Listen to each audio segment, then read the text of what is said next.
Hey everyone, welcome to my channel. This is Jon-Bon Workshop. I'm John. So today I'm standing in front of my workbench that I've been doing some work on in previous videos in the channel. And I want to talk about the future of my workshop. We moved here 3 years ago, and first thing we did when we got here, we built this garage that I'm filming in today. I've just spent so much time over the last 2 years since the garage was finished working on the house, and I haven't had a chance to pay any attention to my workshop at all.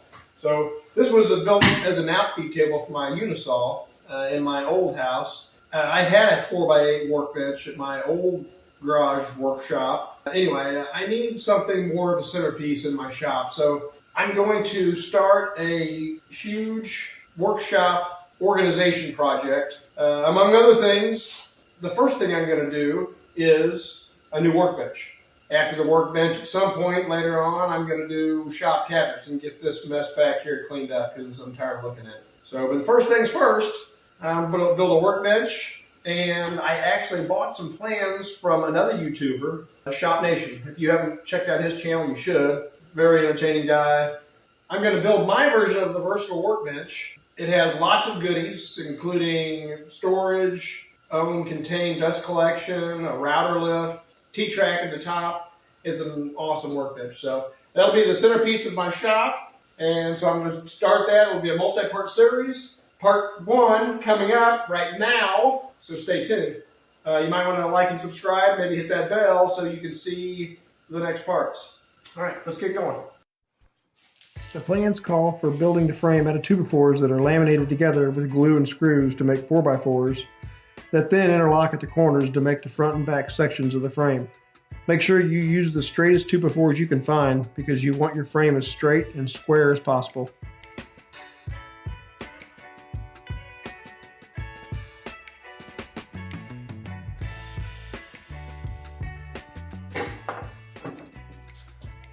Gotta cut all the knots out of this thing.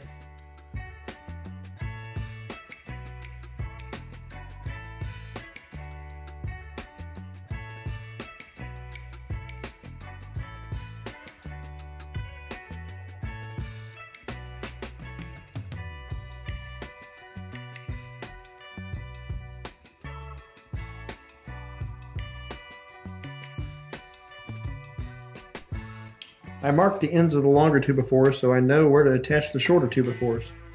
I use clamps to hold the two boards flush to one another while I screw them together.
Alright guys, I got all my side pieces ready to go, laminated, ready to go. This is the part where I'm supposed to put them on the joiner and shave them down to 3 1/4 inches and get rid of the rounded edges, but quite honestly, I don't have a problem with the rounded edges, so I really don't know that I'm going to put them on the joiner and make a mess of everything.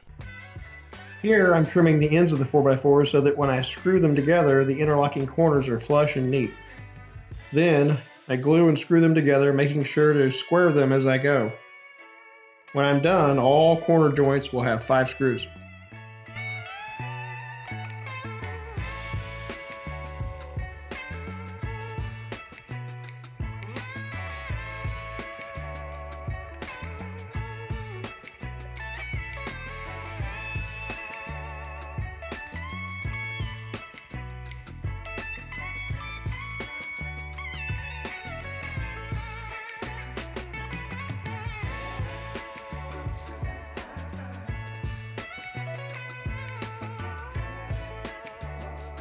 All right, I got a set of these made. There's 2 of them there, 2 sides there. The next step is to cut 4 38-inch stretchers, and that'll connect the 2 sides and give it its width. So that's what I'm gonna do now. I cut my stretchers and drilled 2 pocket holes in both ends of all the boards.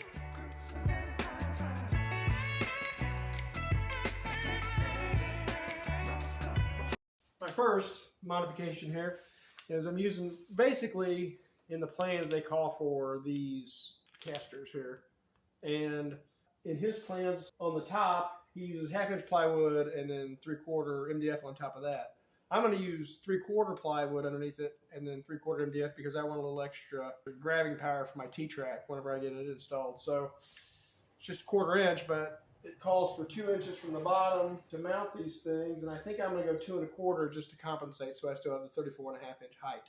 So anyway, just thought I'd let you know. Not much, but little modification.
This stretcher was a little twisted, so I used a bar clamp to persuade it to do better. I would not recommend cutting plywood in the back of your pickup truck, like you see me doing here. It was getting dark and it seemed like a good idea at the time. The pieces I'm cutting are for the ends of the workbench.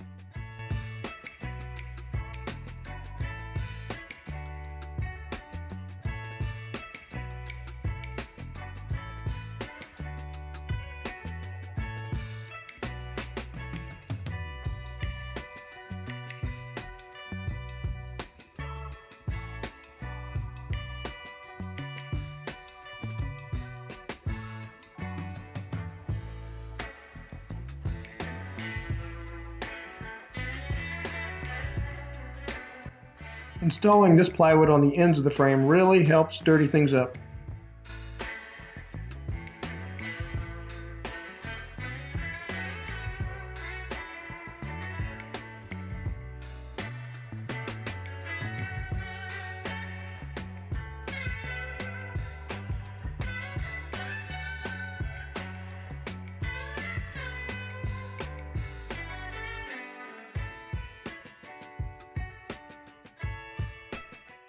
Install your casters as tight to the corner of the frame as possible, but make sure they still are able to swivel 360 degrees.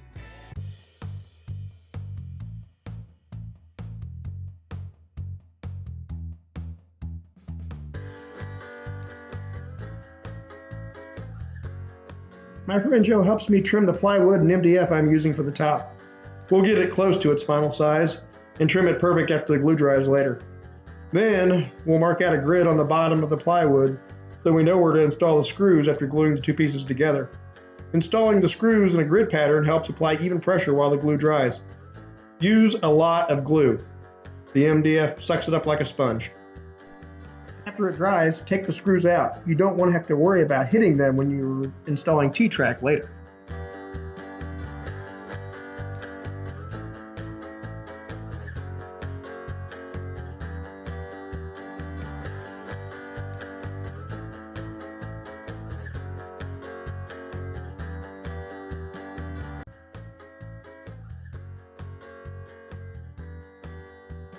All right, everybody, I guess that's going to be it for part one. If you haven't subscribed yet, please do, and maybe hit that bell so you know when part two comes out. Thanks again. Thanks for watching.